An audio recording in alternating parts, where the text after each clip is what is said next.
Salut les devs, aujourd'hui on va parler d'un plugin que j'ai développé, c'est utilisable sur IntelliJ, que ce soit Ultimate ou Community. Bon, le plugin est totalement public et open source. Si vous voulez voir le code, c'est fait en Kotlin. Sur le GitHub, on a le code source et puis on a les différentes fonctionnalités qui sont prises en compte. Bon, principalement, on a l'analyse des entités JPA pour mettre en place des bonnes pratiques, la génération des composants comme les services, les DTO, les mappers, les relations, la documentation Swagger, les tests unitaires. On peut aussi faire du reverse engineering, ça veut dire que vous avez une base de données. Déjà, par exemple, on a un SGBD dans lequel on a fait toutes nos configurations de base de données, on a déjà créé les tables, tout. Mais dans un, vous voulez maintenant utiliser ces schémas SQL dans un nouveau projet, vous pouvez utiliser la fonctionnalité Database Reverse Engineering. Vous connectez votre base de données au plugin et puis il va générer les endpoints pour vous. On a l'intégration dit de Spring Security. Vous savez bien que bon, pour les débutants surtout, pour gérer la partie sécurité avec Spring Boot, c'est un peu pas trop compliqué, mais si tu ne comprends pas bien les trucs, c'est un peu compliqué pour les débutants. Donc c'est pour ça que j'ai intégré ça ici.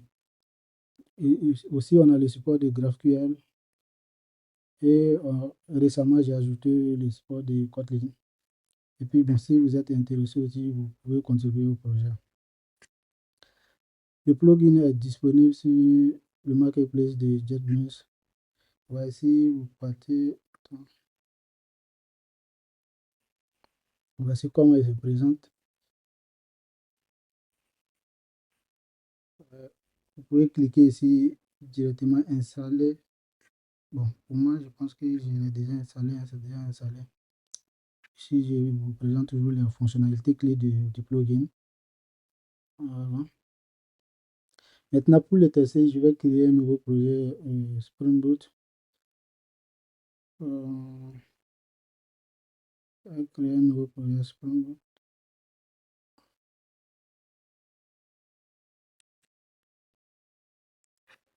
Voilà.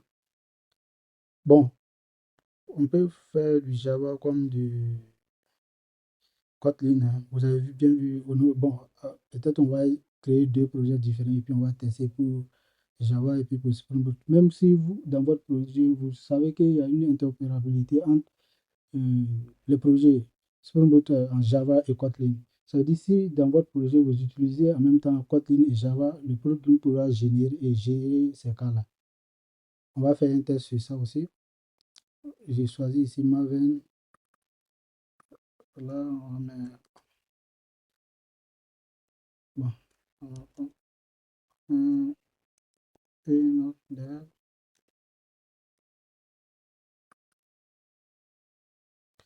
Là, on va mettre des mots API Generator.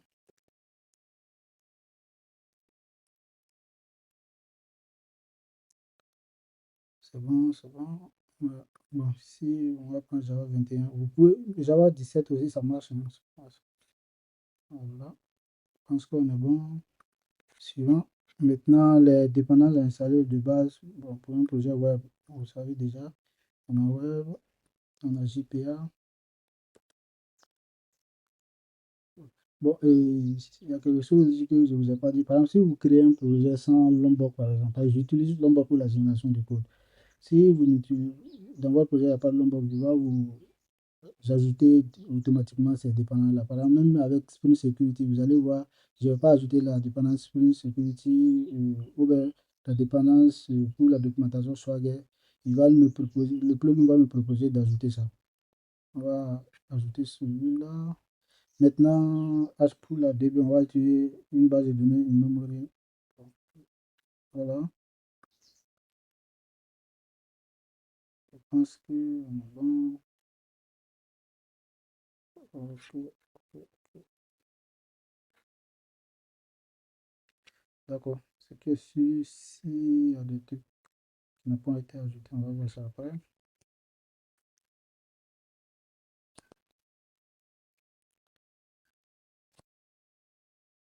Ouais, et ça, c'est le plugin que j'avais lancé au niveau du web, là. C'est le plugin comme ça. On va faire OK et puis on va passer.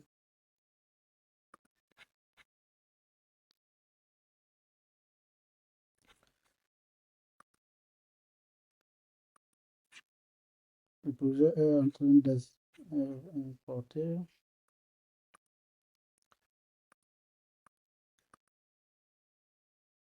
Vous pouvez voir nos dépendants ici, les dépendants qu'on a ajoutés.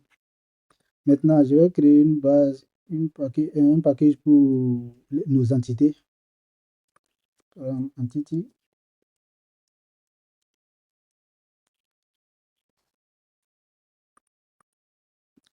On va créer une classe Java. On va appeler todo. Maintenant, les annotations standard entity.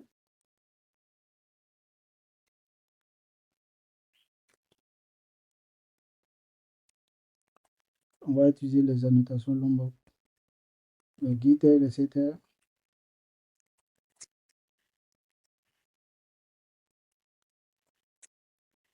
Le constructeur. Le constructeur avec paramètres et le constructeur sans paramètres.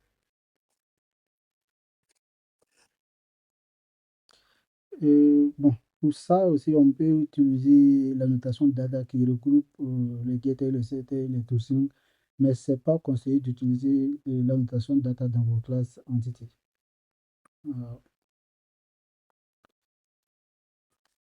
Ok, je pense que là c'est bon. On va dire que celui-là c'est notre clé primaire. ID. C'est généré automatiquement. Ouais, c'est bon.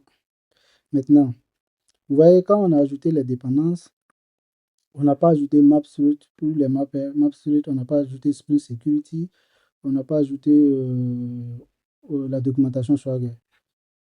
Maintenant, je viens là, quand j'ai fait un clic droit sur ma classe, vous voyez, d'abord même, si vous n'avez pas encore installé, vous venez ici, au niveau de Marketplace, quand vous faites Spring,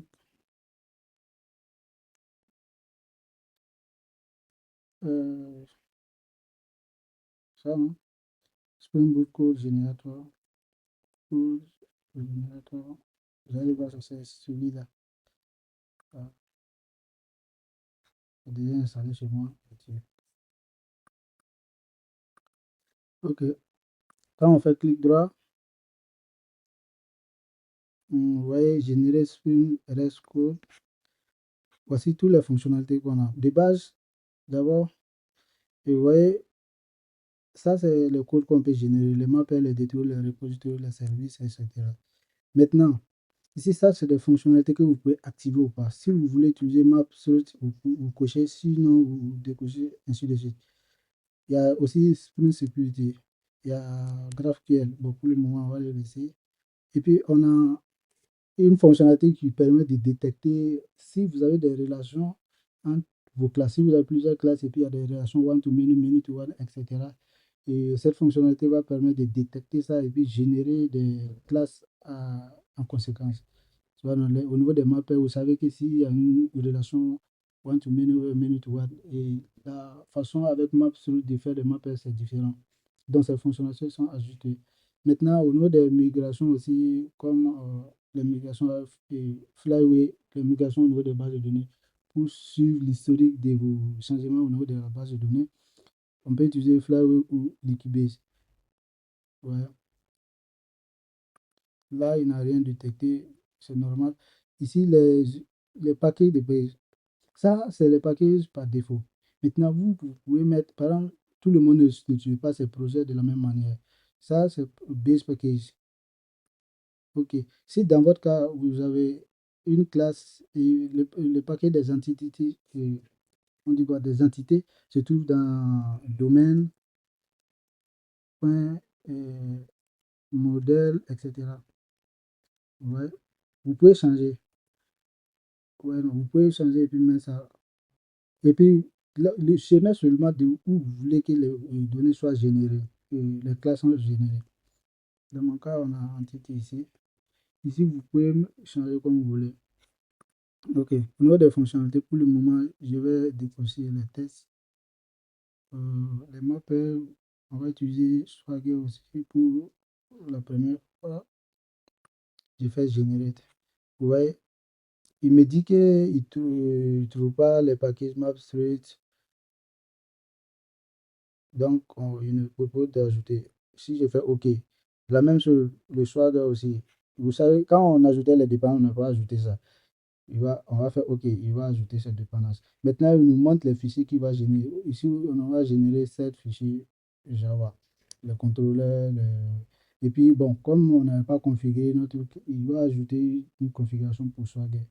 Disant que en fait, le code qui est généré ici, là, vous êtes totalement libre de tout changer ou de supprimer ce que vous ne voulez pas. Vous pouvez adapter ça dans votre projet. Donc, le code généré vous appartient. Quand vous voyez le config qu'il a généré, bon, là, la configuration est vide. Vous pouvez. D'abord, on va commencer par les DTO. Voici le DTO généré.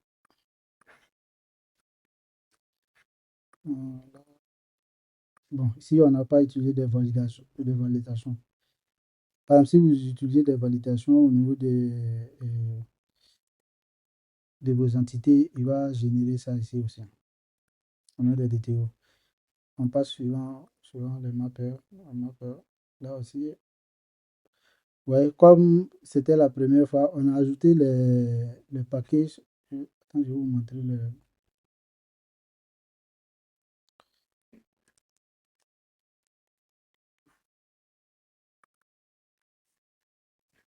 package qui ont été ajoutés. Ah, ok. Là, il n'a pas ajouté les packages. Attends, je vais retester quelque chose. Un petit erreur. Ah, ok. Il nous dit d'ajouter en fait. Il nous dit d'ajouter. D'accord. Après, j'ai fait des mises à jour pour qu'il puisse ajouter ces paquets-là de façon automatique. Voilà. Non, c'est pas grave. Ouais, on vous donne les trucs à ajouter ici. Vous pouvez copier ça et puis ajouter dans votre forme. Ok.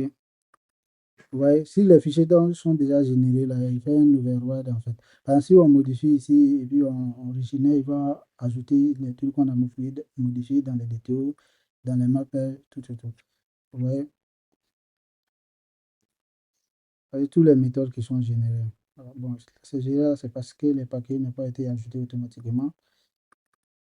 Comme je le disais aussi, vous êtes les bienvenus si vous voulez apporter des contributions, si vous voulez être contributeur sur le projet, etc. Voici les repositories que j'ai générés qui étant des JPA, repositories. Au niveau des services, on suit toujours les bonnes pratiques. On a des interfaces et on a les implémentations de ces interfaces. Voilà. C'est toujours les bonnes pratiques. Voilà. Ensuite, on a les contrôleurs. Pour ça, certains dépendants qui ne sont pas là. Oui, ça seulement. Ok. Maintenant, je vais faire un petit test. Vous allez voir. Supposons que je crée une classe Kotlin qu'on va appeler task. Bon, prenez ce que vous voulez. Ok. Bon, ici, lui, il a ajouté, je ne sais pas si c'est la bonne manière. Je vais juste vous montrer que non, dans un projet mix, ça peut marcher. Sinon, bon, c'est rare aussi de voir des projets comme ça. On peut générer un projet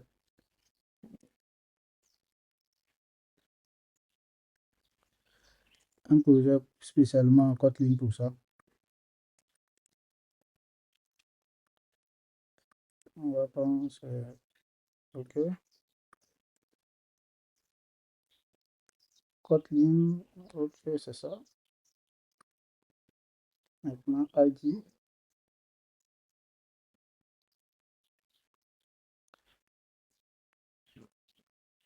generative value. Oh non.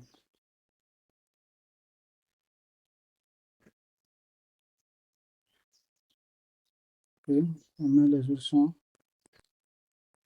Bon, si vous voulez aussi des formations avec Spring Boot et puis Kotlin, vous pouvez mettre dans les commentaires, on va voir ce qu'on pourrait faire. Par exemple, si je fais maintenant un clic droit et je clique sur Generate, vous voyez, il a détecté que non, le projet, il y a du Java, il y a du Kotlin. Donc, il nous demande c'est le fichier qu'on veut générer, c'est quel langage.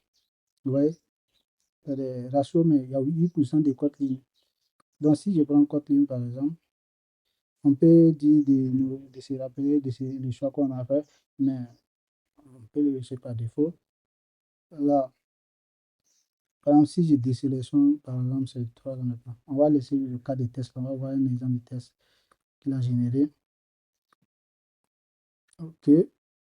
Je pense que là, toujours, on a un problème avec les extensions de fichiers.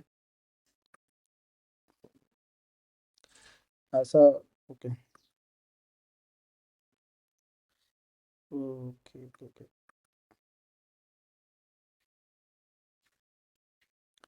Ça, c'est un point aussi qu'on doit revoir. Je pense que c'est parce que tous les dépendants ne sont pas installés.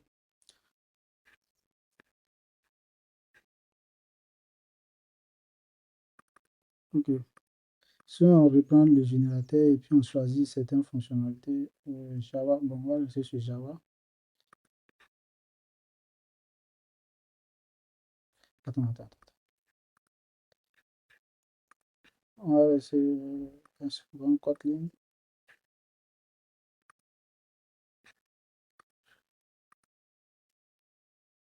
Ok, donc il y a toujours un problème.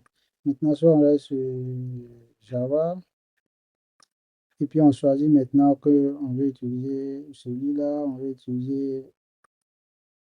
Vous voyez, quand vous cliquez sur configurer, configuration, on vous demande si c'est quel genre d'authentification vous voulez utiliser. Voici les classes qui seront générées. Vous pouvez décocher si vous voulez ou pas. OK. Par exemple, le support de GraphQL. Tu vois, on peut sélectionner ce qu'on veut générer ou pas. Et puis, on fait générer. Bon, toujours comme on n'a pas toujours les trucs, il va continuer à nous dire d'ajouter les dépendances. Voilà. Bon, vous savez, ici, on n'a pas beaucoup de dépendances, hein. On n'a pas GraphQL, on n'a pas Open API config, on n'a pas les dépendants de Spring Security. Donc, c'est sur ça on a généré. Voici les fichiers de configuration. Bon, ça, je pense que c'est parce qu'on n'a pas les. OK. On a un modèle qui est généré. Les exceptions.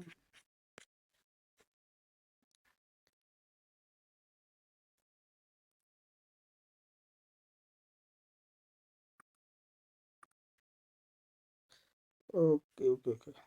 Ouais, il y a toujours des petits trucs, hein. Sinon, vous pouvez aider à faire évoluer le projet.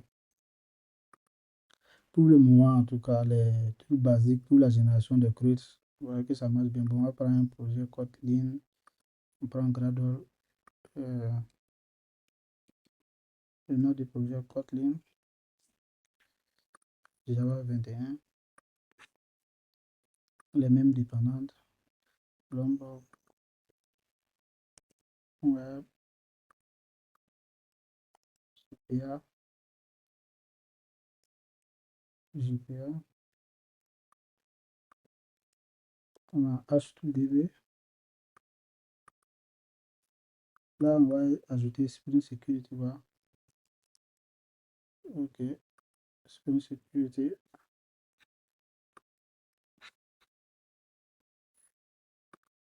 OK,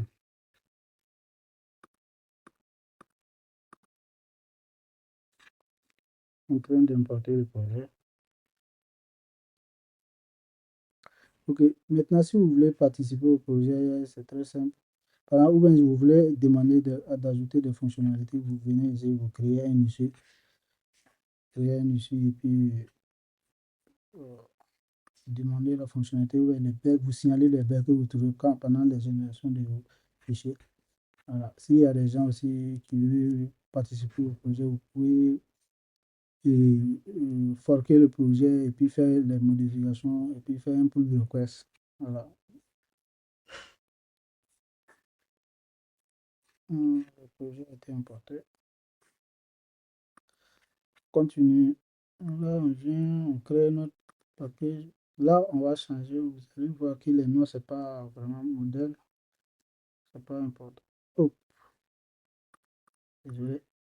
Attends, attends, attends.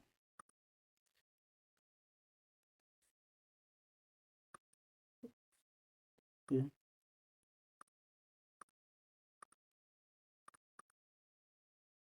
Bon, on va faire ça. Modèle. Vous pouvez créer directement le package ici. On va mettre lui. Je pense qu'il n'y a pas d'espace. OK. Et maintenant, on met nos annotations. OK.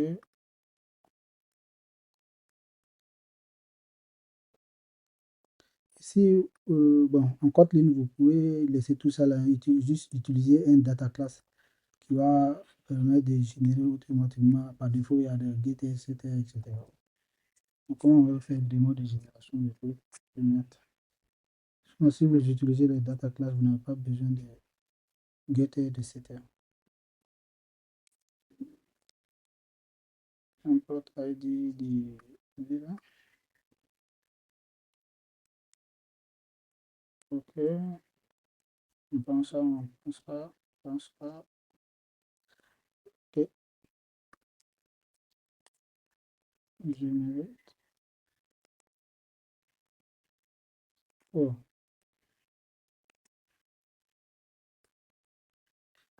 détruire. OK. Maintenant, si on fait notre clic droit, on enlève ça, on enlève ça. Les tests, bon, on va laisser les tests. Les fonctionnalités avancées. Vous voyez, le fait que j'ai mis le user ID, on va décocher les fonctionnalités avancées. Vous voyez que le base modèle, elle a pris ça, et pourtant, c'est pas ça. Donc, vous pouvez modifier. Par exemple, si moi je modifie, je coupe ça. Ici, chez nous, c'est pas entity. Vous mettez modèle ici. Non, non. C'est déjà bon. Modèle. Là, vous enlevez le modèle là. Tu vois? Bon, si vous ne voulez pas faire tout ça là, juste le paquet de base. S'il a pris comme notre paquet de base de modèle. OK.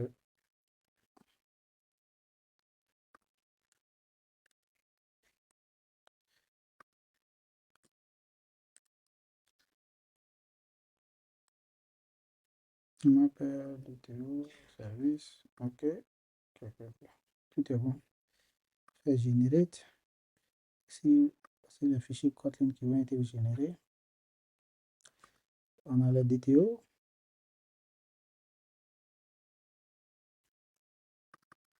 Là, c'est un petit bug aussi. C'est un grand B. Ok, tu vois, c'est ça là par exemple, ça peut être un issue que vous pouvez créer. Vous pouvez dire, bon, j'essaie de générer et puis il n'a pas généré le bon type. Voilà, et puis on corrige ça. Le mapper, bon, vous voyez, on n'a pas ajouté map sur, donc c'est normal qu'il y a des erreurs. Le repository, les services et l'implémentation qui sont générés. En fait, pour démarrer des projets plus rapidement avec des opérations de base, vous voyez, et votre API même est bien documenté. C'est bien documenté, les paramètres à prendre, les paramètres de retour, voilà, tout ça là, c'est bien documenté. Ok. Vous voyez que pour des projets mixtes, on a toujours des bugs là-bas. Voilà. Donc, vous pouvez contribuer pour la résolution de ces bugs-là. Maintenant, ici, on va essayer pour. Ok. Je suis pas dans. Voilà. Vous voyez qu'on n'est pas dans un truc. Il nous a. Attendez, je vais créer un autre package, par exemple. Entity, pour aller plus vite. Entity, datas.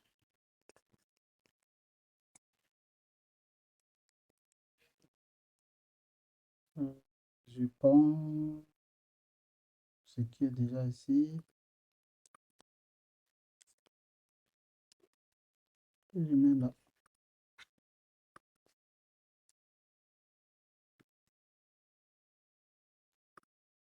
On va set en entity. Ok. Si on fait générer maintenant, on va pas utiliser ça. Utiliser. Ok.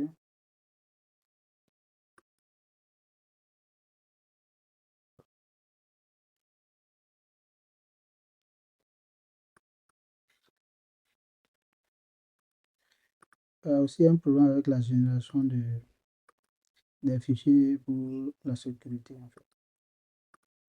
Idéative. Bon, c'est bien ça. Faire générer. Ah, ok. Mais je pense qu'on va avoir des problèmes ici.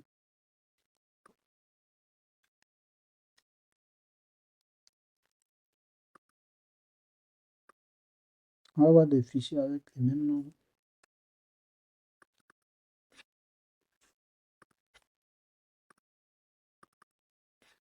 Là, c'est bien généré.